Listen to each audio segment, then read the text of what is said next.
¿Cómo están, amigos? Hoy quisiera comentar una novela que está en mis manos,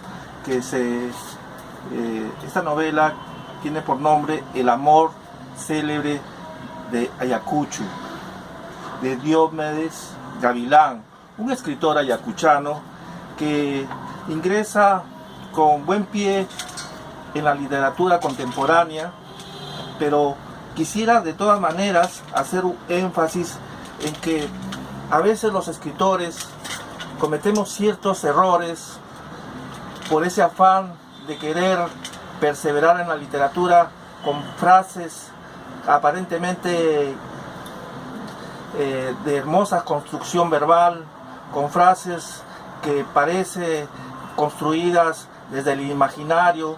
En este caso, la novela El amor célebre de Ayacucho es una novela que recrea bien los tiempos de la violencia en Ayacucho. Recordemos que los años 80 y los años 90 fueron años de violencia que sufrimos en Ayacucho, víctimas muchos pueblos del genocidio por parte de los militares y también de Sendero Luminoso.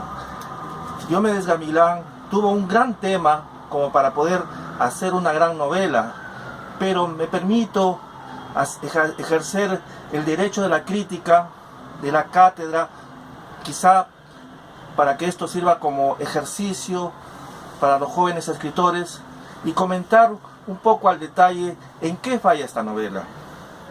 Quisiera en primer término decir que hay en la novela una excelente predisposición a construir el tiempo mítico, a construir desde Ayacucho, que es una ciudad y que es una región muy rica en historia, una geografía espléndida, un lugar que realmente nos trae muchísimos recuerdos a los escritores y a quienes hemos vivido por allá, por la cantidad de situaciones que han vivido los pueblos desde tiempos muy remotos.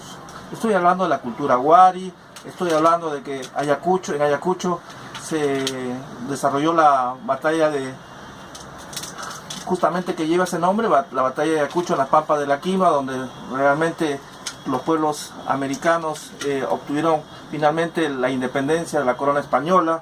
Pero estoy hablando también que en Ayacucho, desde el tiempo de la colonia, hubieron una serie de sublevaciones, hubieron inclusive una guerra civil entre los españoles, y entonces Ayacucho cobra una vigencia muy interesante para quien quiere novelar desde la historia, desde la geografía, desde los hechos, desde los documentos que se tienen a la mano. Yo quisiera hacer énfasis en las palabras que Diomedes Gavilán utiliza, que no me parecen tan correctas. Por ejemplo, cuando dice, al poco rato la fetidez llegó a despedazarse. ¿La fetidez puede llegar a despedazarse? Preguntemos. No, la fetidez es un elemento gaseoso. Decía, hay expresiones que no me parecen tan afortunadas en esta novela de Diomedes Gavilán, El amor célebre de Ayacucho. Por ejemplo, cuando nos dice la devoción cerril de un niño, es una expresión metafórica bastante rebuscada para un novelista que realmente comienza.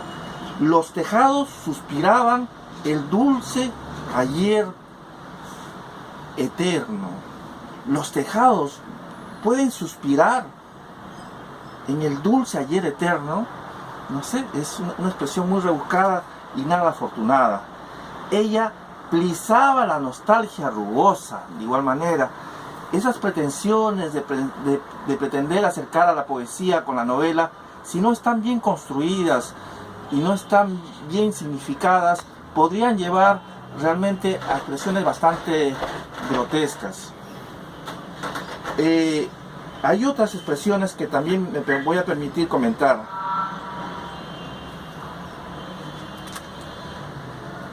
Dice por ejemplo acá, el gorjeo de los grillos revolaba azulosamente. El gorjeo sí, efectivamente, es un verbo que se puede utilizar mucho para para expresiones que significan con las aves cantoras, pero acá dice el gorjeo de los grillos revolaba azulosamente. ¿No será azuladamente? Quisiera también decir otras expresiones. Hay sí expresiones afortunadas cuando, por ejemplo, dice había traspasado el cogollo de la muerte. Aquí hay otra expresión desafortunada. Los silbidos extraviados del silencio mordiscaban a Hayan Atauchi. Mordiscaban, esa es una expresión incorrecta. En todo caso, tendría que haber sido los silbidos extraviados del silencio mordisqueaban a Hayan Atauchi. Seguidamente, hay una expresión no afortunada en esta novela, cuando dice, las palomas no saben mirarlas a la soledad, pierden la nostalgia de aparearse, solo se afanan en comer el graznido del viento. Imagínense esa expresión doblemente confusa, compleja, cuando dice, las palomas no saben mirar a la soledad. Hasta ahí bien, pero ya cuando entra la siguiente expresión se hace más compleja cuando dice, las palomas pierden la nostalgia de aparearse, solo se afanan en comer el graznido del viento. ¿Las palomas podrían comer el graznido del viento? Eso también nos llama a una preocupación de que a veces en la sencillez de la expresión del lenguaje, el escritor contemporáneo debe buscar expresarse de la mejor manera y llegar en sí a contar la historia misma y no irse por las ramas, no irse por esas expresiones verbales que a veces perjudican al verdadero desarrollo del lenguaje. Por ejemplo, acá dice, desde aquella vez Oscar Célebre en Diomedes Gavilán, es el personaje de esta novela El amor célebre en Ayacucho, y dice, Oscar Célebre regresó a la vida, a pesar que nunca se le fueron el dolor y la sangre de su padre, que chorreaban entremezclándose y gritando por el suelo callado y compungido, al frente de las metralletas, apuntando también a la sombra de sus pestañas. Imagínense, toda esta expresión es tan que quiere de repente ser muy detallista, pero al final el escritor nos lleva a la confusión. Reitero, dice, desde aquella vez Oscar Célebre regresó a la vida, a pesar que nunca se le fueron el dolor y la sangre de su padre, que chorrearon mezclándose y gritando por el suelo callado y compungido, al frente de las metralletas, apuntando también a la sombra de sus pestañas. Otra expresión que me parece desafortunada es cuando dicen, eran niños, en la página 63, que habían nacido detrás del Estado, comiendo los caracoles y la kiwicha, la salvia y la soledad, la quinoa y el silencio, el cuy y el fulgor infinito del campo. Tenían innumerables ojos y sensoriales en el cuerpo, y cada uno de esos ojos se parecían a una estrella microscópica de dulce agitación. Por eso, Oscar Célebre, aparte de buscar las técnicas mágicas y el sendero misterioso de Hayan Atauchi, tuvo que crearse sus propias rendijas para ingresar a las escalinatas del reino de la imaginación. Como verán, este es un lenguaje bastante rebuscado, donde al final no se puede entender bien la novela por justamente esas expresiones. Sigamos, en la página 65, Diomedes Gavilán nos dice, una mañana de domingo que lloraba también la misma mañana.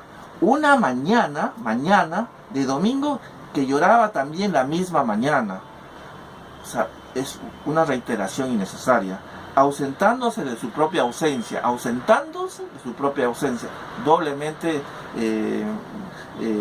inapropiado en el uso del lenguaje, pues repite y comete prácticamente un doble error tan solo en esa página, ¿no? Sigamos, otra expresión. Nos dice Diomedes Gavilán, rápidamente el grillo estaba en el ángulo más áspero del piso ceniciento. sondeando la fermentación de la tristeza. Hay expresiones sin duda como estas que de repente buscan acercarse a lo poético y buscan crear un tono de tristeza, un tono que nos acerque a la lírica, un tono que nos acerque a ese tiempo mítico de la novela, que a veces resultan favorables, pero a veces también perjudican a la novela. Por ejemplo, cuando dice: el grillo le redactaba su lento gorjeo a Juan Sogais, meneando sus patitas por encima de la nostalgia estallante en el desierto cuadriculado. ¿Puede haber un desierto cuadriculado, digo yo? Esa es la pregunta que quisiera hacerles. De igual manera, cuando dice en la página 69 expresiones como estas: los geranios inauguraron el pensar de las plantas. Los geranios, que es una planta, pueden inaugurar el pensar de las plantas. ¿Pueden las plantas pensar? Pregunto yo. Cuando hay expresiones de Diomedes Gavilán que nos dice el color eternal, será el color eterno, ¿no? Cuando nos dice: y sobre el caminar luengo de las hormigas caminaban los dioses, mientras a sus ojos grandemente pequeños chirriaban los idiomas ausentes y la inmaculada solidaridad.